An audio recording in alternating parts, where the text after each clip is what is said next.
I feel incredibly fortunate that I was born to parents who only had daughters, and maybe that was part of it, but who believed women could do anything. My mother was an incredibly strong woman, and it was never, ever part of our upbringing that there were things we couldn't do.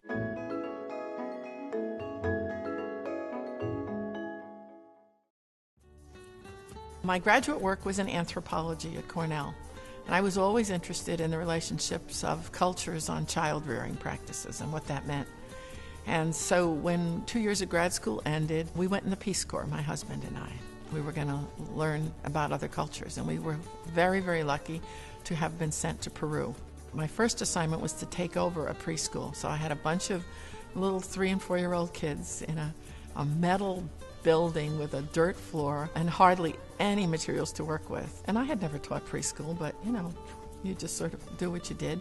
And we learned little songs, and we cut little pictures out of magazines, and we went for nature walks, and I liked it. In addition, we were community developers, and so the word for community development is you go with what the community say the needs are. And so very shortly after I got there, the women came over and they said, "Señorita, you're married, right?" "Mm-hmm."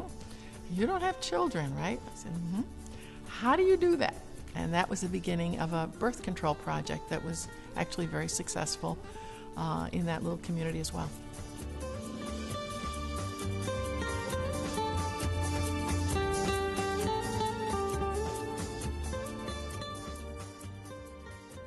We missed working with Spanish speakers. We came to Florida sort of as a lark to say we're going to look here as well.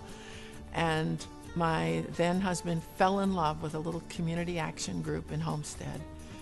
And I like to say in those days I was a whither thou go with I.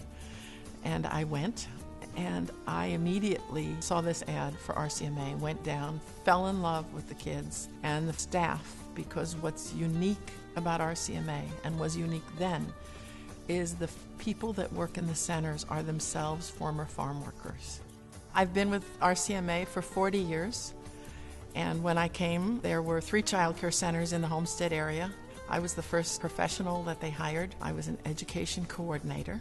The Redlands Christian Migrant Association, which is where the RCMA comes from, stands for the Redlands area of Homestead, which is where we were started.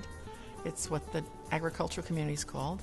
The migrant is because those are the families that we served exclusively when we began.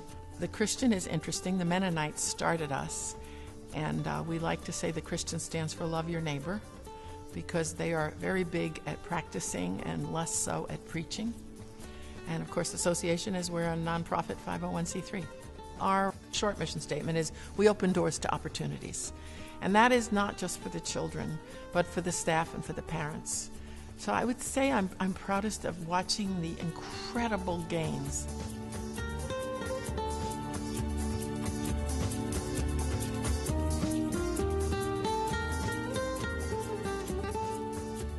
The only hard part as a woman for me, remember, this is education, this is child care, so that is woman's work. So I don't think I had the glass ceiling. It would be the connections and getting the believability and the trust of the agricultural entities, and then the politicians, who really, even to this day, are much more comfortable with men than they are with women. I do think people listen to women differently, and in the lobbying efforts, which we call education, because that's what they are, we have found if we talk to the elected officials from the standpoint of children, from the standpoint of parents, that they're much more likely to listen.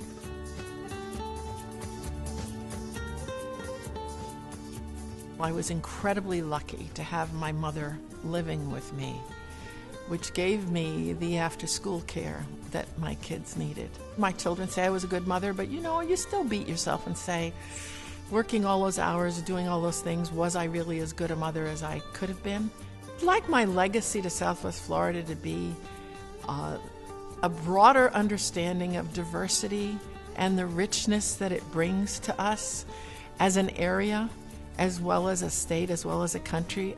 I guess I'd like the legacy to be somebody that helped open eyes a little bit to the beauty of diversity and the talents of people, regardless of what they look like or what languages they might speak.